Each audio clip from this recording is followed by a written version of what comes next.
Hello, welcome to episode 3 of Art Tightrope Walking with me, Ian J. Franks, as your host for this series of videos from RenTouch and Amplify Results Consulting. In this series, we're talking about distributed agile release trains and how we can help you with some ideas to mitigate the challenges of that distributed team through both PI planning and the execution of the PI itself.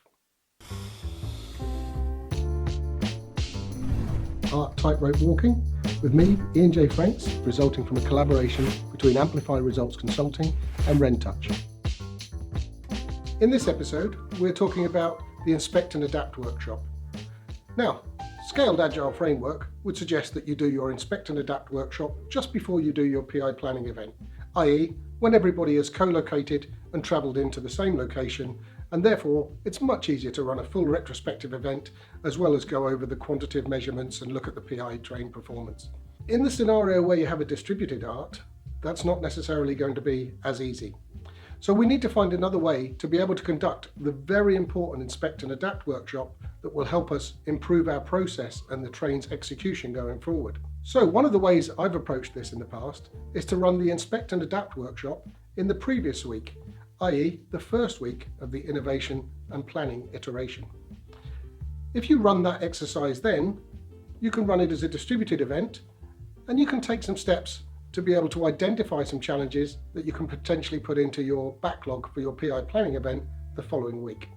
As you all know, the Inspect and Adapt workshop consists of 3 things: the PI system demo, quantitative measurements, and a problem-solving workshop. The first 2 are obviously handled easily as a Skype session, a Zoom session, or whatever other technology you choose to use, where product management can facilitate the demonstration of progress and the RTE can talk about the performance of the last PI and the art in general. It's the third piece that we're interested in, how to conduct that problem-solving workshop when teams are not co-located. One of the ways I've done this in the past is to have the teams flag items that are program level issues to be considered in the INA session during the whole PI. And I would offer them some kind of a board, a Kaizen board or something like that, where they can record these issues as they come up. And as we get towards the end of the PI and we start coming towards the IP iteration, I would then encourage the teams to start voting and upvoting for the items that they see as big issues. In effect, we're having a retrospective, but we're doing it as we're going along. And these key items then, as we get towards the end of the increment, we can see which are the biggest issues that we want to take forward. You've then got your teams in multiple locations, and having flagged up the items that are the highest priorities, then we can choose to challenge some of these issues and try and solve them. Now, there are 2 options here. Depending on how you want to pull people together, you can have certain locations pick certain issues to work on, and they can do a problem-solving workshop in their location. Or if you want to allow much more flexibility for teams to be able to work on the items that they're interested in, or individuals to work on the items that they're interested in, the other way of doing this is asking somebody to take a lead on one of the items and schedule a session or a workshop the next day, or certainly in the following days before the PI planning event.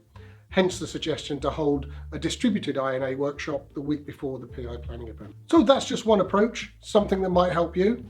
Whatever you do with your distributed art, do not skip the INA, and particularly do not skip the problem-solving workshop. It's crucial to the train driving forward and getting continuous improvement. So I hope those ideas are helpful, but if you've got other ideas of your own, or there's other things that have worked for you in the past, we'd love to hear from you. So please drop us a line and let us know what you did. In the meantime, stay safe out there.